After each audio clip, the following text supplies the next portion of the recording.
Hello दोस्तों, नमस्कार। एक और कहानी में आपका स्वागत है। दोस्तों, मेरा नाम विमल है। मैं भोपाल का रहने वाला हूँ। यह कहानी आज से 2 साल पहले की है। तब मैं सीनियर सेकेंडरी स्कूल में पढ़ता था। हम लोग मिडिल क्लास फैमिली से हैं, तो उस वक्त हम सब किराए के मकान में रहते हैं। आगे बढ़ने से पहले मैं आपको अपनी फैमिली के बारे में बता देता हूँ। मैं, मेरा भाई, 2 बहनें और मम्मी पापा। उस वक्त मेरे मम्मी पापा प्राइवेट नौकरी करते थे और बहनें घर में ही रहती थी।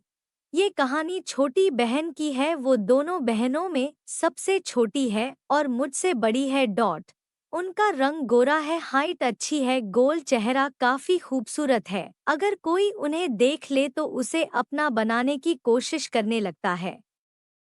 हम दोनों भाई स्कूल से घर आते थे, पर मेरा बड़ा भाई बाहर घूमने निकल जाता था। पर मुझे बाहर जाना अच्छा नहीं लगता था। मैं अपने घर के बाहर ही चौखट में बैठा रहता था। एक दिन एक लड़का मेरे पास आया। उसका नाम मनीष था। वह मुझसे बोला, भाई घूमने चलेगा क्या? पहले तो मैंने मना कर दिया, लेकिन उसके दोबारा कहने पर उसके साथ घूमने चला गया। हम दोनों वही खेत पर बैठ गए। उसने मुझसे कहा, भाई अगर तू गुस्सा ना करे तो एक बात बताऊं। मैंने कहा, बता भाई। तो उसने कहा, भाई मुझे तेरी बहन बहुत पसंद है। उसकी बात सुनकर मुझे बहुत गुस्सा आया। मैंने कहा, यह क्या बकवास कर रहा है?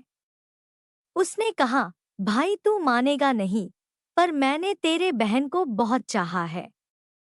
यह सब सुनकर मुझे गुस्सा तो बहुत आया, पर मैं क्या कर सकता था। वह लड़का मुझसे बहुत बड़ा था और अगर मैं उसे गाली देता या मारता तो वो मुझे धो देता। मैं बस चुपचाप सुनता रहा। उसने आगे कहा, तेरी छोटी दीदी बहुत मस्त है, देखने में बहुत ही खूबसूरत है। तुमको तो पता ही होगा ना। उसकी बात सुनकर मैं भी एक बार के लिए सोचने लगा कि ये जो कह रहा है वह सच तो नहीं है। उसने आगे बताया, जब तुम दोनों स्कूल गए होते हो तो मैं तुम्हारे घर जाता हूँ और तुम्हारी दीदी मुझसे बात करती है। मुझे उसकी बात सुनना अच्छा नहीं लगा और मैं उठकर घर आ गया। मैंने दीदी को ढूंढा तो मुझे कपड़े धोते हुए मिली। मैं घर में गुस्से में आया था, पर इस बात को लेकर मुझे उनसे पूछने की हिम्मत ही नहीं हो रही थी। दिन गुजर गया। रात को हम खाना खाकर सोने के लिए छत पर आ गए। मैं दीदी के बगल में लेटा था। मेरे दिमाग में भी दिन वाली बात घूम रही थी। मैंने हिम्मत करके अपनी बहन से पूछ ही लिया, दीदी एक बात पूछूं? दीदी ने कहा, हाँ बोल, क्या बात है? मैंने कहा, दीदी आप गुस्सा तो नहीं होगी ना? दीदी बोली, नहीं जी, अब जल्दी से बोलो। मैंने कहा, दीदी ये मस्ती क्या होती है? यह सुनते ही दीदी मुझे बाल पकड़कर मारने लगी। मैंने उनसे माफी मांगी। उन्होंने मुझसे पूछा, यह सब किसने सिखाया? मैंने रोते हुए कहा, वह जो मनीष है ना, वह मुझे आपके बारे में बोला है कि आप और वह दोनों हमारे स्कूल जाने के बाद बातें और मस्ती करते हो। मनीष का नाम सुनते ही दीदी को सांप सूंघ गया। उन्होंने मुझे चुप कराते हुए पूछा, और क्या कहा उसने? मैंने उनको सारी बात बता दी। दीदी सारी बात सुनकर कुछ देर तक चुप रही। फिर बोली, यह सब बात मम्मी पापा को मत बताना प्लीज भाई। मैंने कहा, नहीं बताऊंगा, लेकिन आप भी वादा करो कि मुझे मस्ती के बारे में बताओगी। वे कुछ सोचने के बाद मान गई और बोली, जब सब सो जाएंगे तब मैं तुझे बताऊंगी।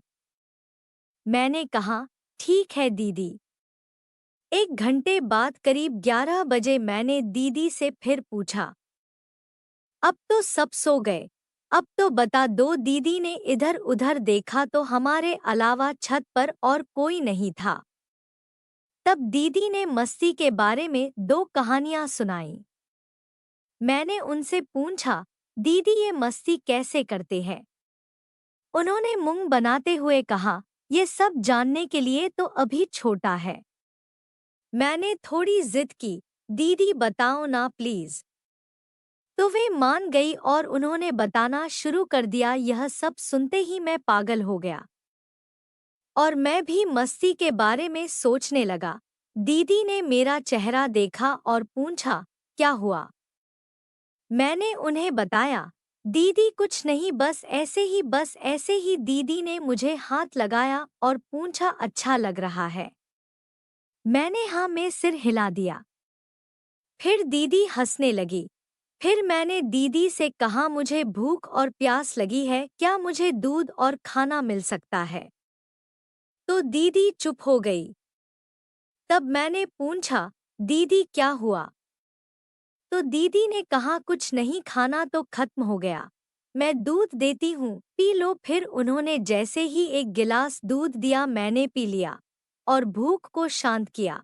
फिर मैंने कहा, दीदी अब मैं सोने जा रहा हूँ। दूध पीते पीते पता नहीं कब मुझे नींद आ गई और मैं सो गया। सुबह दीदी ने मुझे उठाया और कहा, रात वाली बात किसी को नहीं बताना। मैंने कहा, ठीक है दीदी। मैं उठकर नीचे चला गया। नीचे जाकर फ्रेश होकर नहाने लगा। उसके बाद नाश्ता करके मैं और भाई स्कूल चले गए। जब स्कूल से छुट्टी हुई तो मैं भागते हुए जल्दी से घर आ पहुंचा। बस्ता उतार कर एक साइड पर रख दिया और वर्दी उतारी। फिर घर के कपड़े पहनकर हाथ धोकर खाना खाने बैठ गया। खाना खाने के बाद मैं और दीदी टीवी देखने लगे, पर मेरा मन टीवी देखने का नहीं हो रहा था। मुझे तो कल रात वाली बात याद आ रही थी। मैंने दीदी से कहा, दीदी कुछ खिलाओगी? दीदी गुस्सा करने लगी और मुझे मारने के लिए आगे बढ़ने लगी। मैं डर गया और बोला, अगर आपने मारा तो मैं मम्मी को सारी बात बता दूंगा। तभी वे रुक गई। मैंने कहा, क्यों रुक गई? आओ मारो ना। वे डांट कर बोली, चुप रह, और यह सब हर वक्त अच्छा नहीं लगता। जब देखो खाना और लड़ाई की बातें करते रहते हो। मुझे अभी लड़ने का मन नहीं है। लेकिन भाई नहीं माना। मैंने उससे लड़ाई शुरू कर दी। मुझे बहुत गुस्सा आ गया था, वो भी मुझे मार रहा था। लड़ते लड़ते आखिरकार हम जब थक गए तो उसे अक्ल आया और कहा, सॉरी दीदी अब नहीं लड़ूंगा। फिर मैंने कहा, बस इतना ही दम था, इसलिए मैं कहती हूँ, हमेशा लड़ाई मत करो, मेरे से नहीं जीत पाओगे। आखिर मैं तुम्हारी बहन हूँ, प्यार से रहो। आप लोग समझ ही गए होंगे किस लड़ाई के बात कर रहा हूँ। आखिर में मैं दीदी दोनों मिलकर खाना खाए और सो गए, क्योंकि सुबह स्कूल जो जाना था। तो दोस्तों, कैसी लगी यह कहानी? यदि आपको पसंद आई हो तो हमारे इस नए चैनल को लाइक और सब्सक्राइब करें। हम इसी तरह की रोजाना नई नई कहानियाँ लेकर आते रहेंगे। धन्यवाद।